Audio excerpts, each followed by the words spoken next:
ये व्यर्थ के बकवाद करने वाले लोगों से मत मिलो, व्यर्थ के बकवाद करने वाले लोगों की तरफ मत देखो, ये क्या कह रहे हैं, क्या बोल रहे हैं। और तुम भी व्यर्थ का बकवाद मत करो। अपने समय को कीमती मान करके निरंतर प्रिया प्रीतम का नाम जप करो, उनके गुण लीला गाओ, उनकी सेवा में रहो। कभी प्रपंच की बातें, कभी प्रतिष्ठा का चिंतन, कभी नाना प्रकार के मान सम्मान का चिंतन, ये घुसने ना पावे हृदय में। बहुत सावधान रहना चाहिए साधक को। ऐसी बातें देखो मत, ऐसी बातें सुनो मत जिससे तुम्हारा हृदय उद्विग्न होकर प्रभु का चिंतन छोड़ दे। बंद करो अभी। अन्य लोगों के संग का त्याग कर दो, जो भगवत विमुख वार्ता करते हैं, संत निंदा करते हैं, दूसरों की निंदा करते हैं। कुछ हाथ नहीं लगता, ये लोग दुर्गति को प्राप्त होने वाले हैं।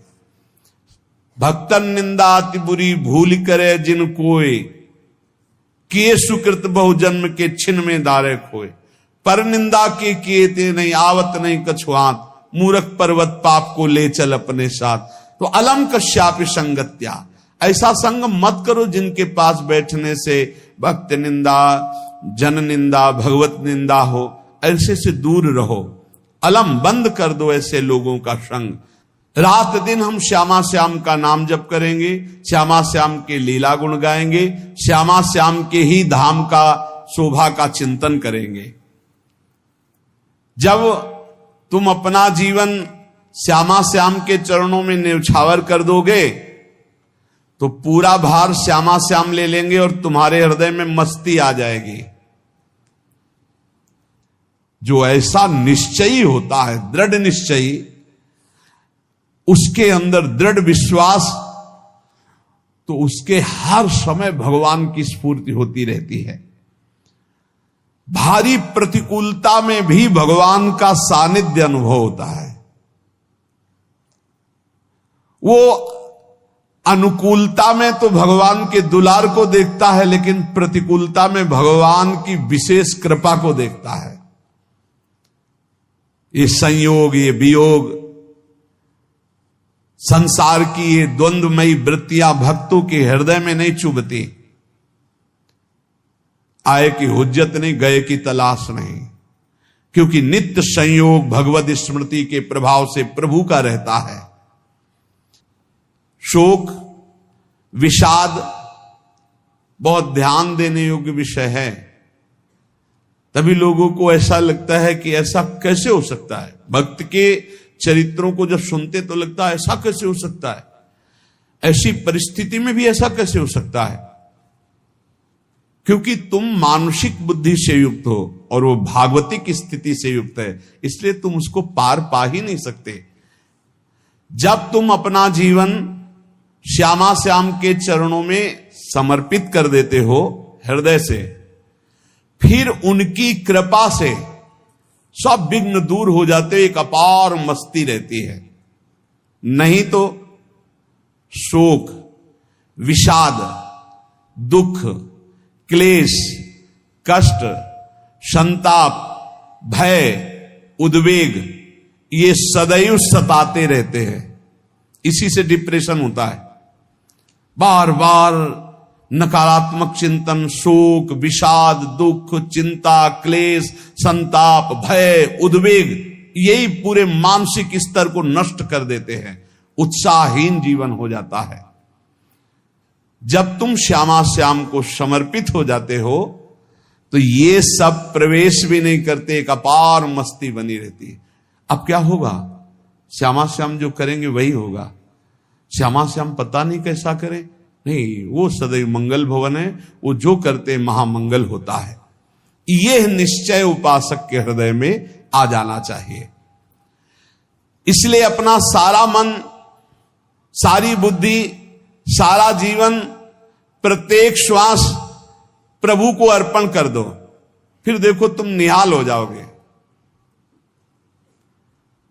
दुख, शोक, विषाद, क्लेश, कष्ट, संताप, भय, उद्वेग, ये उसी को व्यापते हैं जिसने अपने जीवन को प्रभु के चरणों में अर्पित नहीं किया। इसलिए तुम अपना सारा मन, सारी बुद्धि, सारा जीवन, प्रत्येक श्वास केवल प्रभु को अर्पित कर दो, फिर देख लेना श्वास कैसे अर्पित की जाती, राधा राधा राधा।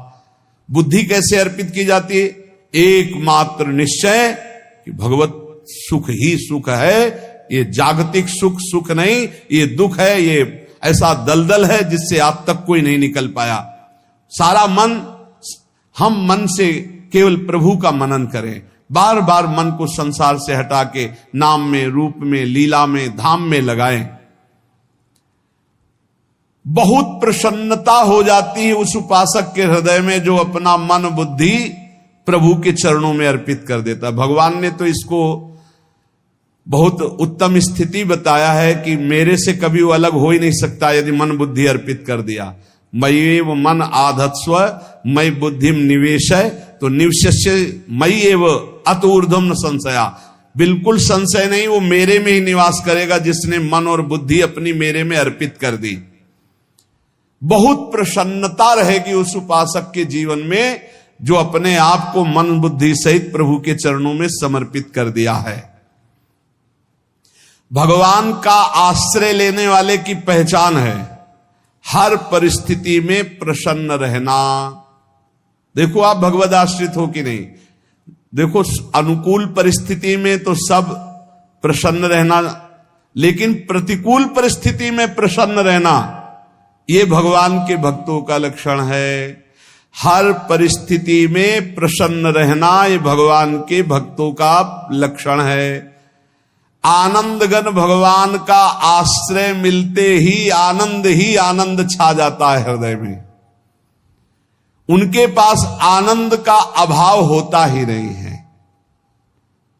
जैसे सूर्य का प्रकाश उदय होते ही सूर्य का प्रकाश संपूर्ण अंधकार को नष्ट कर देता है, ऐसे ही भगवान का संपूर्ण आश्रय लेते ही सब दुख चिंता शोक नष्ट हो जाते, आनंद ही आनंद। तुम भगवान के मंगलमय रूप को नहीं जानते हो, पर उनके मंगलमय भाव को, विधान को मानना शुरू कर दो। जो भी होता है मंगलमय होता है। हमने जीवन में देखा है, अगर इधर कोई बहुत बड़ा सुख दिया तो देर नहीं लगेगी, 24 घंटे नहीं व्यतीत होंगे और ऐसे दुख दे देंगे, जिससे दोनों का समान भाव रख करके ना दुख में तुम भूलो प्रभु को, ना सुख में फूलो, सीधे भगवत मार्ग में चल। पूरे जीवन की बात देखा है, भगवान के मंगल विधान में सदा सर्वदा सुख ही सुख है, इस बात को मान के प्रसन्न हो जाओ। जब भगवान का भजन करने वाले की तन्मयता बढ़ती है भजन में,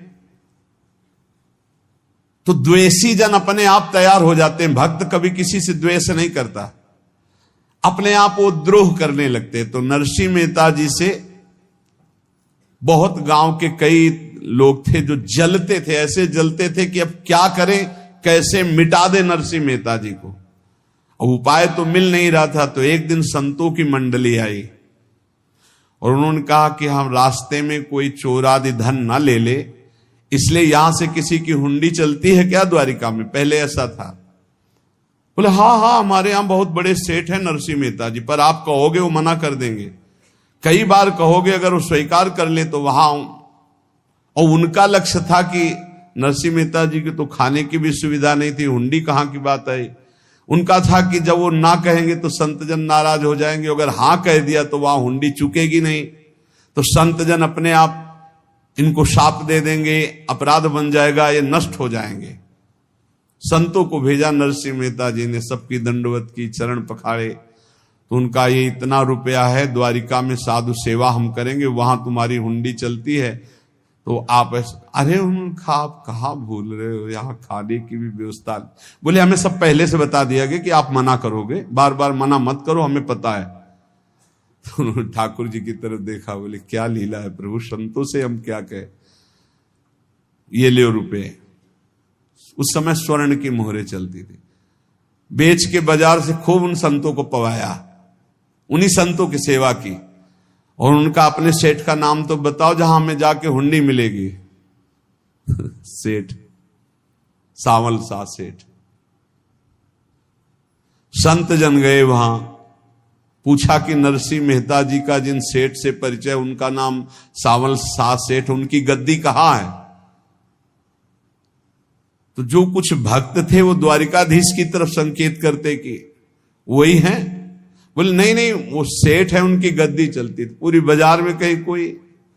अब संत जन एकांत में होकर के बहुत विचलित हुए, क्या हमारे साथ धोखा हुआ? नरसिंह मेहता जैसा संत क्या धोखेबाज हो सकता है? देखो, संशय तो बहुत विचित्र होता है।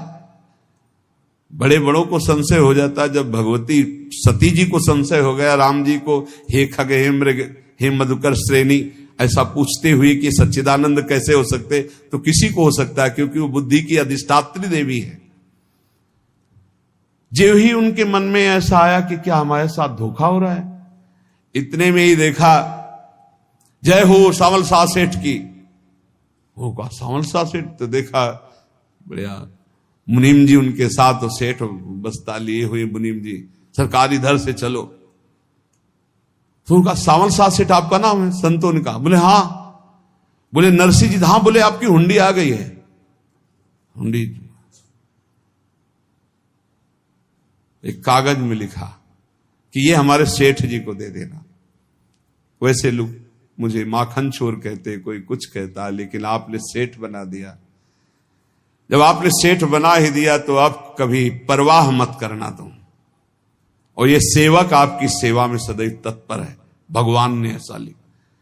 जो भगवद आश्रित है, एक बार ये चलता रहता है, जो संत जन होते हैं उनके विरोधी अपने आप बन जाते हैं। किसी से कोई मतलब नहीं, अपने आप विरोधी बन जाते हैं। कबीरदास जी का पूरी काशी में यश था। भजन करने वाले महापुरुषों का यश बढ़ता है जब, तो जो भजनहीन होते हैं उनके हृदय में जलन पैदा हो जाती है और उनको विविध प्रकार से फंसाना चाहते हैं, उनको कष्ट देना चाहते हैं। तो कबीरदास जी के यश को धूमिल करने के लिए कुछ ब्राह्मणों ने एक रचना रची। मुड़ मुड़ा के कबीरदास जी के शिष्य बन करके पूरी काशी के सब आश्रमों में निमंत्रण दे आए।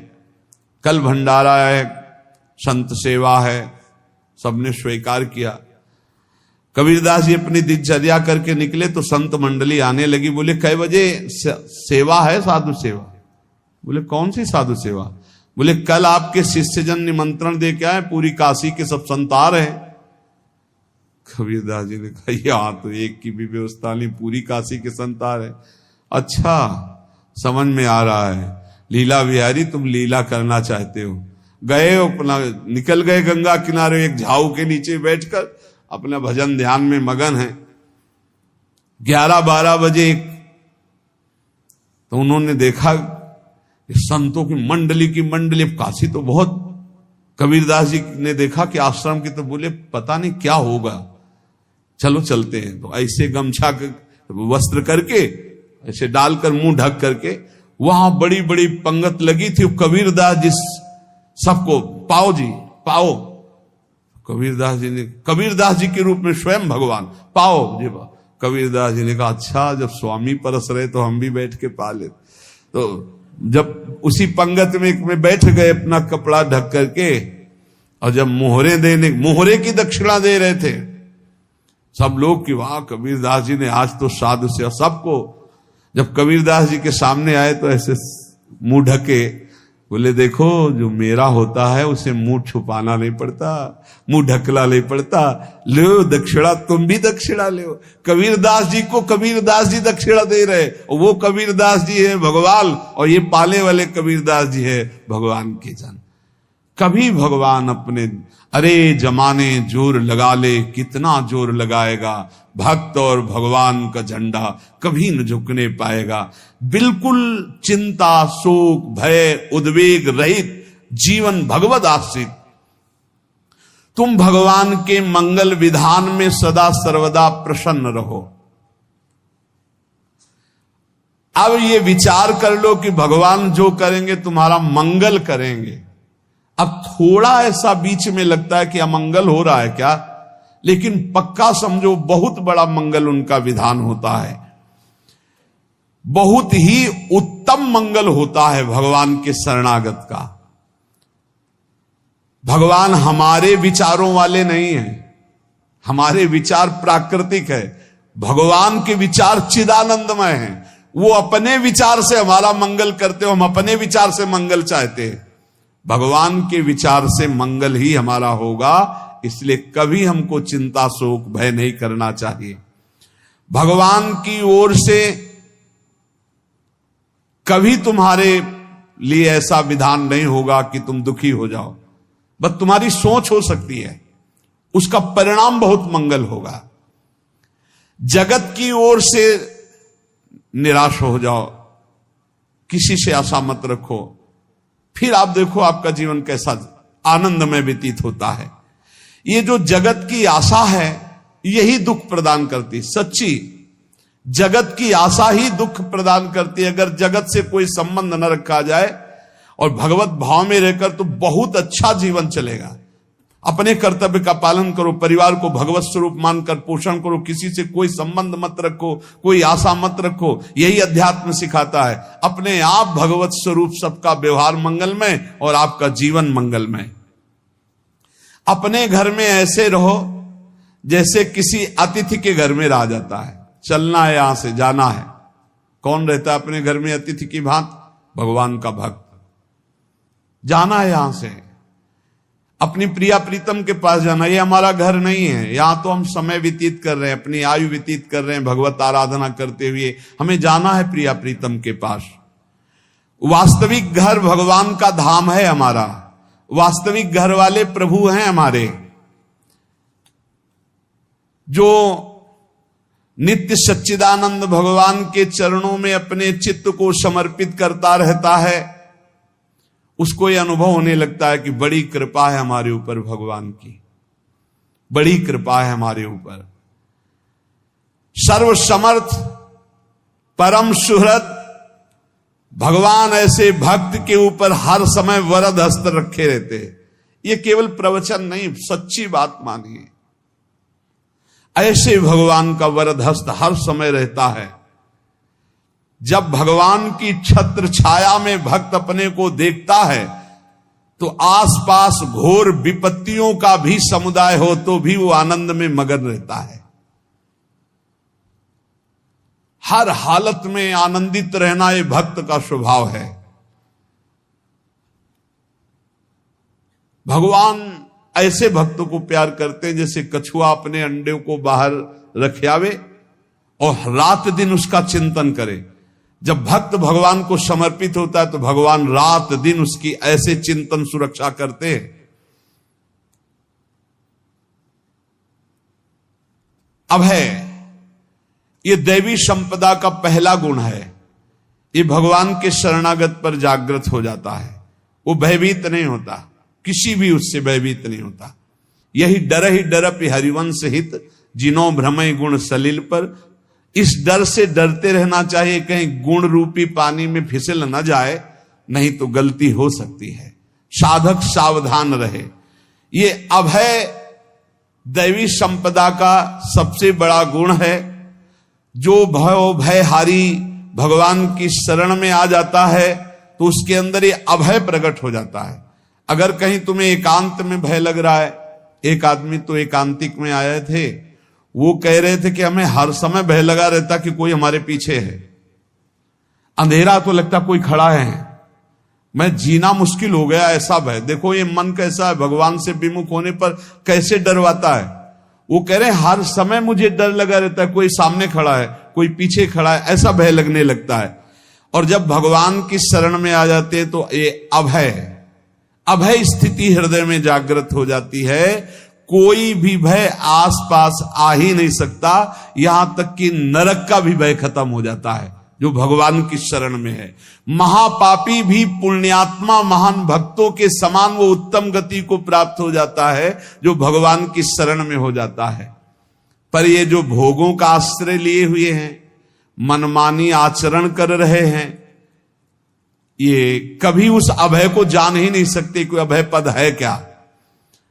इनको तो कदम कदम पर शोक, भय और दुख की प्राप्ति होगी। कोई बचा नहीं सकता जो भोगों में लगे हैं, मनमानी आचरण कर रहे हैं। अगर निर्भय होना चाहते हो, परम सुखी होना चाहते हो, तो भगवान के शरणागत हो जाओ। सारे जगत को अभय दान देने वाले भगवान हैं। भगवान का एक प्रण है, ममपन शरणागत भयहारी। जो मेरी शरण में आ गया उसके भय का मैं नाश कर देता हूं। साधना में अवस्था मन की मानी जाती है कि आप कितने अच्छे साधक हैं। यदि आपका मन भगवदाकार है, हर समय भगवत चिंतन चल रहा है, आपके स्वप्न भागवती का रहे हैं, आपके विचार भागवतिक हैं, तो आपकी अच्छी साधना हो रही है।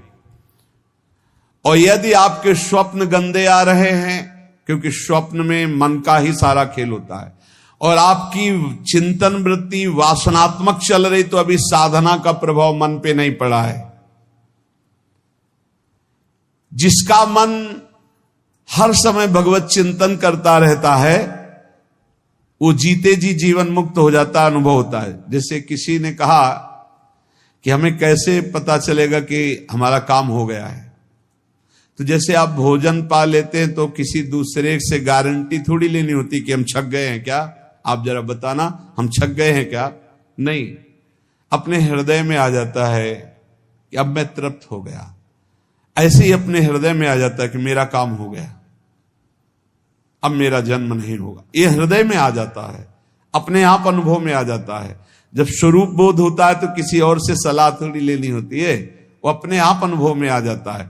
हां, यदि गुरुदेव का वर्ण नहीं किया है तो फिर आपको किसी न किसी गुरु से प्रमाणित करवाना पड़ेगा।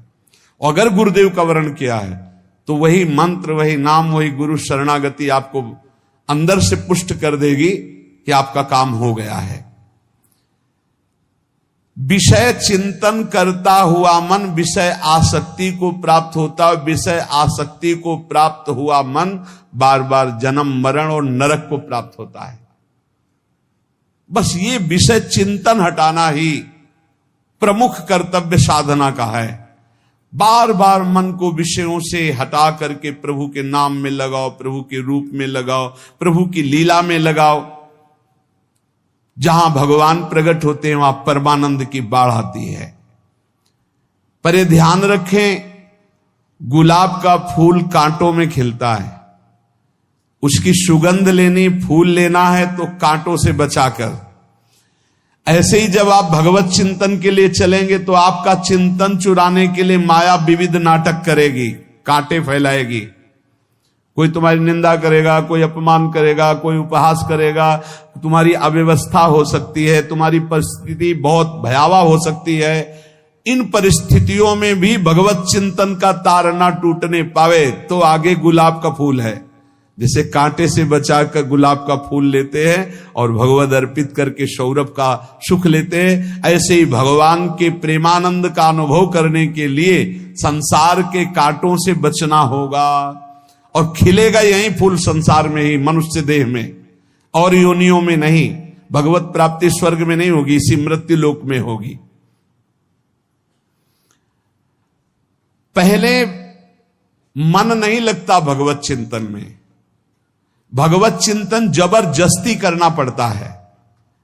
भगवत चिंतन जे ही प्रारंभ करोगे ते ही बहुत बाढ़ आ जाएगी पाप चिंतन की। ध्यान दीजिए, बहुत लोग प्रश्न करते रहते हैं कि हम जब भजन में बैठते हैं तो बहुत गंदी बातें आती, मन बड़ा चंचल होता है, भाग जाता है। ऐसा प्रारंभ में जब कोई भगवत चिंतन प्रारंभ करता है तो उसका मन विषयों में भागता है, गंदी बातों में भागता है। अब लोग कहते पहले तो हमारा चिंतन बढ़िया होता था, अब चिंतन नहीं होता। तो कोई सिद्ध पुरुष थोड़ी हो गए, तुम्हें जबरदस्ती चिंतन करना होगा। जगत के प्राणी में जहां मन जाए तो इसमें भी भगवान, पदार्थ में मन जाए तो उसमें भी भगवान। जहां जहां मन जाए वहां वहां भगवान देखो, या मन को हटाकर नाम मंत्र में लगाओ। ऐसे भगवत स्मृति जागृत की जाती, बार बार प्रयास करना होता है। कई लोग ये प्रश्न करते हैं कि हमसे बड़े पाप हो गए तो क्या हमें भगवान की प्राप्ति हो जाएगी? तो यहां कह रहे हैं भगवान किसी के पूर्व जीवन को नहीं देखते हैं, वर्तमान के भजन को देखते हैं। पकड़ो इस बात को। अगर वर्तमान में आज आप सुधर गए हो, नाम जप कर रहे हो, तो आप भक्त हो। ये गीता जी में भगवान ने कहा, अपिचेत सुदुराचारो भजते माम अनन्य भाग साधुरेव समंतव्या सम्यक व्यवसिता। ऐसा बहुत दुराचारी पहले रहा है, बाद में उसके मन में आ गया कि भगवान के सिवा हमारा कोई कल्याण करने वाला नहीं, हमारा कोई नहीं। तो भगवान कहते हैं मैं उसे साधु ही मानता हूं, उसे साधु बना देता हूं। भगवान किसी के पूर्व जीवन को नहीं देखते। बहुत बढ़िया बात है। कल तक हम क्या करते रहे भगवान नहीं देखते, आज क्या कर रहे हो ये देखते हैं। यदि आज आप भजन में लग गए हो, अच्छे आचरण कर रहे हो, तो आपको भगवत प्राप्ति हो जाएगी। भगवान ये नहीं देखते कि पूर्व में पुण्यात्मा रहा है कि पापात्मा रहा है। भगवान वर्तमान में देखते कि मेरा भजन कर रहा है, बस इसी से कल्याण कर देते हैं। पकड़ो इस बात को, तो कभी प्रश्न नहीं उठेगा कि क्या हमको भी भगवत प्राप्ति हो सकती है क्या। हमारा मन यदि श्री भगवान को चाहने लगे तो श्री भगवान हमारे मन में ही आकर बस जाएंगे। भगवान की रूप माधुरी में मन डूबने लगेगा। यथार्थ सत्य, जो भगवान से थोड़ा भी प्यार करने लगे हैं, उनके हृदय में भगवान की उनकी भावना के अनुसार झलक आने लगी है। हृदय में प्रभु के आते ही अनंत जन्मों के संस्कारों का नाश हो जाता है। इसलिए तुम अपने पहले वाले घृणित जीवन को याद भी मत करो और उसको सोचकर जरा निराश भी मत हो। अमावस्या में घोर अंधकार रहता है, पर प्रातः काल में अंधकार नष्ट हो जाता है। ऐसे ही नाम का उच्चारण करते ही तुम्हारे जितने पाप अंधकार हो सब नष्ट हो जाएंगे। तुम चाहो कि एक क्षण भी प्रभु को ना भूलो। अब वर्तमान में ऐसी स्थिति बनाओ। जो प्रभु को नहीं भूलने की चाह करता है कि मुझे ऐसी स्थिति प्राप्त हो कि मैं कभी प्रभु को ना भूलूं, तो सच्ची मानो और कोई बात भगवान सुने ना सुने, ये बात जल्दी सुन लेते हैं। भजन की मांग करो तो बहुत जल्दी भगवान पूर्ण करते हो। भजन जिसका चलने लगा तो फिर लोकांतर के सारी रिद्धियां सिद्धियां सुख वैभव तो उसके चरणों में लौटते हैं। जब हम प्रभु से प्रभु का स्मरण न मांगकर भोग मांगते हैं, तभी हमारा भजन रुक जाता है, भजन नहीं चल पाता। यदि हम प्रभु से केवल भजन मांगे तो विश्वास करो ब्याज में सब हो जाएगा। मूल भजन तो आपका बचेगा ही, ब्याज में लोकांतर के भोग आपके चरणों में लुटते घूमेंगे। आप भजन करके तो देखो। अरे घिघियाने की जरूरत नहीं, किसी से मांगने की जरूरत नहीं, भजन करके देखो, सब ठीक हो जाएगा, सब अपने आप बन जाएगा। हम बहुत बड़ी भूल कर देते हैं कि थोड़ा भजन करके प्रभु से कुछ सांसारिक वस्तुएं, स्थितियां, परिस्थितियां बदलने की मांग कर लेते हैं, जिससे भजन छूट जाता है। प्रभु की स्मृति इतनी महान है कि जिन्होंने बैर भाव से प्रभु का स्मरण किया उनको भगवान की प्राप्ति हो गई। जैसे कंस आदि भगवान से बैर ही तो रखते थे, लेकिन भगवान की स्मृति रहती थी। स्मृति ने उनको भगवत प्राप्ति करा दी। स्मृति में महान सुख है, पर वो जब भक्ति रस से युक्त स्मृति होती तब माधुर्य रस, प्रेम रस का अनुभव होता है। कल्याण तो वैर भाव से स्मरण करने वालों को भी प्राप्त हो गया। यदि आप भक्त हो और ये चाहते हो कि आपकी भागवती की स्थिति बहुत जोर की हो, तो हम आपसे प्रार्थना करते हैं कि रोज प्रभु से एक ही बात मांगिए, मुझे अखंड स्मृति दीजिए। अर्जुन जी को पूरी गीता जी सुनने के बाद यही मिला, नष्टो मोहा स्मृति लब्ध्वा। स्मृति, प्रभु आप हम पे ऐसी कृपा कर दो कि हमारे हृदय में किसी और व्यक्ति, वस्तु, स्थान की स्मृति न रह जाए, केवल आपकी स्मृति रह जाए। ये चाह भगवान बहुत जल्दी पूर्ण कर देते हैं यदि उपासक हृदय से ये बात मांगे। भगवान की कृपा से ही ऐसा हो सकता है कि अखंड स्मृति ये कर्म फल से नहीं मिलती है। प्रभु के प्रति निर्भर होकर जो दैन्यता पूर्वक प्रभु से मांगता है और हर समय अभ्यास करता रहता है भगवत स्मरण का, उसको ये स्मृति मिलती है। और स्मृति मिल गई तो इससे बड़ी कोई स्थिति नहीं, हर समय भगवान का स्मरण। प्रभु से मन प्रतिपल नया नया स्वाद लेकर के आसक्त होता रहता है, नवम नवम। प्रभु कभी बासी नहीं होते। जैसे किसी व्यक्ति को देखो तो देखते देखते मन हट जाएगा कि देख लिया बहुत सुंदर है, ठीक है, लेकिन वो एक दिन मन हट जाएगा। और प्रभु की सुंदरता नवम नवम है, प्रभु के नाम का स्वाद नवम नवम है, प्रभु की लीला का स्वाद नवम नवम है, प्रभु के धाम की शोभा नवम नवम है। जैसे आचार्य महाप्रभु हरिवंश चंद्र जी कहते, नयो नेह नव रंग नयो रस नवल श्याम वृषभानु किशोरी, नव पीतांबर नवल चूनरी, नई नई बूंदन भींजत गोरी, नव वृंदावन हरित मनोहर, नव चातक बोलत मोर मोरी, नव मुरली जो मल्हार नई गति, सब कुछ नया। तो नवम नवम प्रभु प्रतिपल नवम नवम प्रभु का रूप, प्रियाजू का नवम नवम, अबहीं और अबहीं और अबहीं और है। तो कहते हैं जब मन निरंतर स्मृति में डूबता है तो जब प्रभु की रूप माधुरी प्रकाशित होती तो ऐसी नवम नवम कि कभी ये नहीं होता कि रूप बासी हो गया। ये वही रूप है जो हमने अभी देखा था, नवम नवम। इसलिए आनंद की उफान आती रहती है उपासक के हृदय में। ऐसी प्रियता, ऐसा आनंद बिना भजन के नहीं अनुभव में आएगा। इसलिए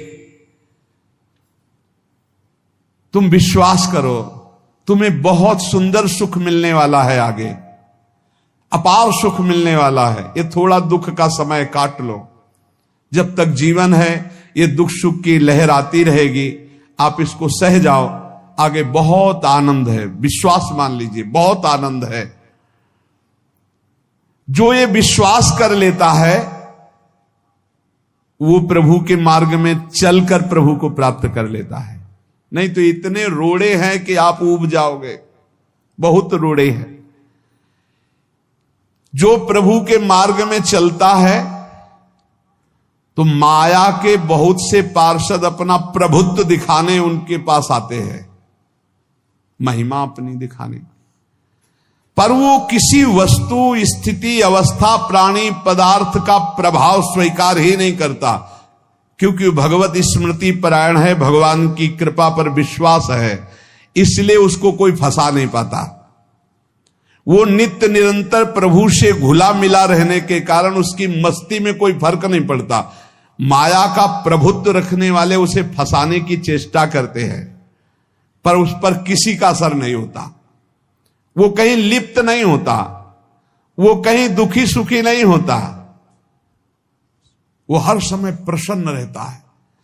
तुम देखो, हर समय प्रसन्न रहते हो? यदि नहीं तो तुम किसी व्यक्ति वस्तु का आश्रय लिए हुए, प्रभु का नहीं। अगर हां तो हर समय प्रभु का स्मरण चलना चाहिए, हर समय प्रभु के आश्रित हो, फिर देखना ये आनंद, ये प्रसन्नता क्या रूप रखती है। बड़े बड़े मस्त संतों को देखा, मस्त ऐसे उन्माद में मस्त। हे, उस सुख के लिए ललचाओ, कब तक जन्मते मरते रहोगे, कब तक बार बार दुख भोगते रहोगे, कब? बड़ा प्रपंच है ये। भगवान का स्मरण परम पुण्यात्मा पुरुष का हृदय माना जाता है। बहुत पवित्र हृदय, बड़ा पुण्यात्मा हृदय जिसमें भगवान का स्मरण। भगवान का विस्मरण पापात्मा पुरुष, भयानक विपत्ति, दुर्भाग्य आते हो। सुदृढ़ निश्चय करो, अब हम भगवान के स्मरण में अपना समय व्यतीत करेंगे।